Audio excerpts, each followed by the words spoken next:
ഞാൻ അടുത്തിടെ വീഡിയോയിൽ കണ്ടതാണ് ഈ തക്കാളി ചട്ടിയുടെ റെസിപ്പി. ഒരിക്കലും ഉണ്ടാക്കി നോക്കിയപ്പോൾ അടിപൊളി ടേസ്റ്റും കേട്ടോ.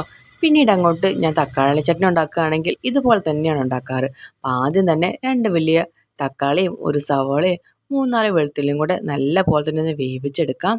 അതിൻ്റെ ചൂടാറാൻ വേണ്ടി നമുക്ക് മാറ്റി വെക്കാം. ചൂടാറിയതിന് ശേഷം മിക്സിയുടെ ജാറിനകത്തേക്ക് ഇട്ട് കൊടുത്ത് 1 സ്പൂണ് മുളക് പൊടിയും കുറച്ച് സാമ്പാർ പൊടിയും ആവശ്യത്തിനുള്ള ഉപ്പും ഒരു പിടുത്തം തേങ്ങയും കൂടി ഇട്ട് നല്ല പോലെ തന്നെ അരച്ചെടുക്കാം. വെള്ളമൊന്നും ചേർക്കണ്ട.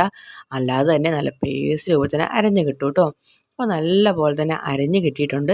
ഇനി നമുക്കിതിനകത്തേക്ക് കടുക് വറുത്തിടാം. അതിനായി ഒരു പാത്രത്തിനകത്തേക്ക് വെളിച്ചെണ്ണ ഒഴിച്ച് കൊടുക്കാം. എണ്ണ ചൂടായി വരുന്ന സമയത്ത് കടുക് ഇട്ട് പൊട്ടിക്കാം. അതുപോലെ കുറച്ച് കറിവേപ്പിലയും കൂടെ ഇട്ട് കൊടുക്കാം. ഇനി വറ്റൽമുളകോ ചെറിയുള്ളിയൊക്കെ വേണമെങ്കിൽ നമുക്ക് ചേർക്കാവുന്നതാണ് കേട്ടോ. ഇനി നമ്മൾ തയ്യാറാക്കി വെച്ചേക്കുന്ന ചട്നിക്കകത്തേക്ക് ഇട്ട് നല്ല പോലെ തന്നെ ഒന്ന് ഇളക്കി യോജിപ്പിക്കാം. ഇനി സവോളയ്ക്ക് പകരം വേണമെന്നുണ്ടെങ്കിൽ ചെറിയുള്ളിയും എടുക്കാം കേട്ടോ. അതാകുമ്പോൾ ഒന്നും കൂടെ ടേസ്റ്റ് കൂടും. ഇതുപോലെ ഉണ്ടാക്കുന്നവരുണ്ടെങ്കിൽ ഒന്ന് കമൻറ്റ് ചെയ്യണേ.